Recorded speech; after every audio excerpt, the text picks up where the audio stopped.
Hello everyone, welcome back. Hope you are doing good. இன்னைக்கு நம்ம இந்த வீடியோல என்ன பார்க்க போறோம் அப்படின்னா பேசிக் இங்கிலீஷ் வெர்சஸ் அட்வான்ஸ்ட் இங்கிலீஷ் நம்ம பார்க்க போறோங்க. இன்னைக்கு நம்ம 10 பேசிக் ஃப்ரேசஸ் எடுத்திருக்கோம். இந்த 10 பேசிக் ஃப்ரேசஸை நம்ம அட்வான்ஸ்ட் ஃப்ரேசஸாக நம்ம எப்படி மாற்றி பேசணும் அப்படிங்கிறத பற்றி நம்ம பார்க்கலாங்க.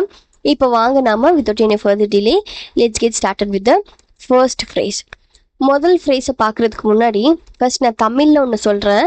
அது நாம பேசிக் இங்கிலீஷில் எப்படி சொல்வீங்க அப்படின்னு சொல்லுங்க. ஃபர்ஸ்ட் ஒன் எனக்கு இது விருப்பம் இல்லை ஆர் எனக்கு இது பிடிக்கல அப்படிங்கிறது நம்ம பேசிக்காக நம்ம எப்படி சொல்வோம்? I don't like it. I don't like it. Okay, I don't like it அப்படிங்கிறதுக்கு தான் நம்ம எனக்கு விருப்பம் இல்லை, எனக்கு பிடிக்கல அப்படின்னு சொல்லுவோம். ஸோ இதையே நம்ம அட்வான்ஸ்ட் இங்கிலீஷில் எப்படி சொல்லலாம் அப்படின்னா it's not my cup of tea. It's not my cup of tea. Okay, it's not my cup of tea அப்படின்னு என்ன அர்த்தம் அப்படின்னா எனக்கு இது விருப்பம் இல்லை, இல்லை எனக்கு பிடிக்கல அப்படிங்கிற அர்த்தம். ஓகே, நெக்ஸ்ட் ஒன் பாருங்க. செகண்ட் ஒன், நான் பதட்டமாக இருக்கேன். நான் பதட்டமாக இருக்கேன் அப்படிங்கிறத நம்ம எப்படி சொல்லலாம்? பேசிக் இங்கிலீஷில் I am nervous. Okay, I am nervous அப்படின்னு சொல்லலாம். ஸோ இதையே நம்ம அட்வான்ஸ்ட் எப்படி சொல்லலாம்? I have butterflies in my stomach. I have butterflies in my stomach. So I have butterflies in my stomach அப்படின்னு என்னன்னா நான் ஒரு மாதிரி பதட்டமா ஒரு மிக்ஸ்டு ஃபீலிங்ல இருக்கேன் அப்படிங்கிறதுக்கு தான் I have butterflies in my stomach அப்படின்னு நம்ம சொல்வோம். இல்லையா? இப்போ தேர்ட் ஒன் பாருங்க. நான் உறுதியா இருக்கேன். நான் உறுதியா இருக்கேன் அப்படிங்கிறது நம்ம எப்படி சொல்வோம் இங்கிலீஷ்ல? I am sure. I am shear அப்படின்னு சொல்லுவோம். ஸோ ஐ எம் ஷியரை நாம இன்னும் கொஞ்சம் அட்வான்ஸ்ட் எப்படி சொல்லலாம் அப்படின்னா I am certain.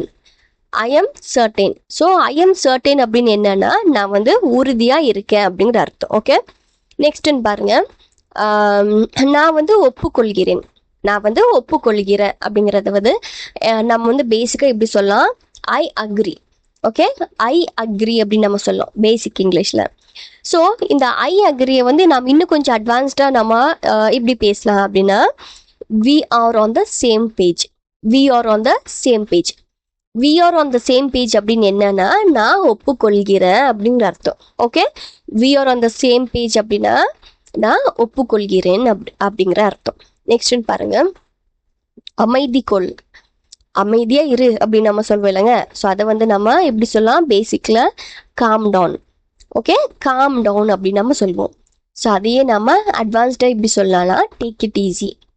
Take it easy அப்படின்னு சொல்லலாம். ஓகே, காம் டவுன் அப்படிங்கிறதுக்கு தான் நம்ம டேக் இட் ஈஸி அப்படின்னு நம்ம சொல்வோம். ஓகே, நெக்ஸ்ட் ஒன் பாருங்க. நான் போகிறேன். நான் போகிறேன். நான் போகிறேன் அப்படிங்கிறதுக்கு நம்ம பேசிக்காக நம்ம எப்படி சொல்வோம்? I am leaving. பேசிக்காக நம்ம எப்படி சொல்வோம்? ஐ எம் லீவிங் அப்படிங்குவோம். ஆனால் அட்வான்ஸ்டாக நான் எப்படி சொல்லலாம் அப்படின்னா I am taking off. I am taking off. Okay, அந்த லீவிங் அப்படிங்கிறதுக்கு பதிலாக டேக்கிங் ஆஃப் அப்படிங்கிற நம்ம இந்த வேர்ட் நம்ம யூஸ் பண்ணலாம். So I am taking off அப்படின்னு என்ன அர்த்தம்? நான் போகிறேன் அப்படின்ற அர்த்தம். ஓகே, ஸோ இதுக்கப்புறம் நீங்கள் ஆஃபீஸில் நான் கிளம்பிட்டேன், நான் போகிறேன் அப்படிங்கிறதுக்கு ஐ எம் லீவிங் அப்படின்னு சொல்கிறதுக்கு பதிலாக ஐ எம் டேக்கிங் ஆஃப் அப்படின்னா இன்னும் உங்களோட ஸ்டாண்டர்ட் கொஞ்சம் இம்ப்ரூவ்டாக தெரியும். ஓகே, நெக்ஸ்ட் பாருங்க. கஷ்டம்தான். கஷ்டம்தான் அப்படிங்கிறத நம்ம பேசிக்காக எப்படி சொல்வோம்? It's difficult. கஷ்டம்தான் அப்படின்னா இட்ஸ் டிஃபிகல்ட் அப்படின்னு நம்ம சொல்லுவோம். ஸோ இதையே அட்வான்ஸ்டாக நம்ம எப்படி சொல்லலாம்? It's a tough nut to crack. It's a tough nut to crack. Okay, it's a tough nut to crack அப்படின்னு என்ன அர்த்தம்னா கஷ்டம் அப்படிங்கிற அர்த்தம். ஓகே, இப்போ ஏதாவது ஆஃபீஸில் பேசிகிட்டு இருக்கும்போது ஐயோ இது ரொம்ப கஷ்டம் அப்படின்னு நம்ம சொல்லுவோம் இல்லைங்க. அது பேசிக்காக நம்ம இப்படி சொல்லுவோம் இட்ஸ் டிஃபிகல்ட் அப்படின்னு சொல்லுவோம். ஆனால் டிஃபிகல்ட் அப்படிங்கிறது இந்த பேசிக்கை விட்டுட்டு இன்னும் கொஞ்சம் அட்வான்ஸ்டாக it's a tough nut to crack அப்படின்னு சொல்லி பாருங்க. ஐயோ என்ன இவர் இப்படி இங்கிலீஷ் பேசுகிறாரு அப்படின்னு உங்களை பற்றி பேசுவாங்க. ஓகே, நெக்ஸ்ட் பாருங்க. என்னால் உறுதியாக சொல்ல முடியாது. என்னால் உறுதியாக சொல்ல முடியாது. இது நம்ம எப்படி சொல்லலாம்? I am not sure. I am not sure அப்படின்னு நம்ம பேசிக் இங்கிலீஷில் சொல்லுவோம். இதையே நம்ம அட்வான்ஸ்டாக சொல்லணும் அப்படின்னா I M on the fence.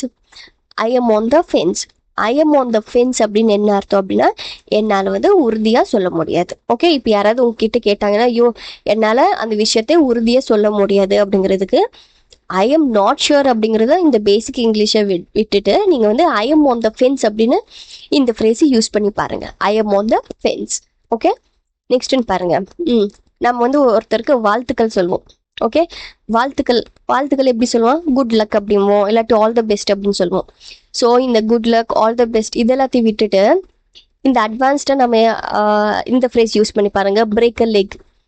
Break a leg. Okay, break a leg அப்படின்னு என்ன அர்த்தம் அப்படின்னா, நம்ம வந்து மற்றவங்களுக்கு ஒரு வாழ்த்து சொல்லுவோம். போய் நல்லா சக்ஸஸ் ஆயிட்டு வா, நல்லா பண்ணிட்டு வா அப்படிங்கன்னு நம்ம வந்து ஒரு குட் லக் சொல்றதுக்கு நம்ம வந்து அட்வான்ஸ்டாக பிரேக் அ லெக் அப்படிங்கிற இந்த ஃப்ரேஸ் நாம யூஸ் பண்ணணும். ஸோ நார்மலாக all the best, good luck அப்படின்னு சொல்றதுக்கு பதிலாக எஸ் கமான் பிரேக் அ லெக் அப்படின்னு சொல்லி பாருங்க.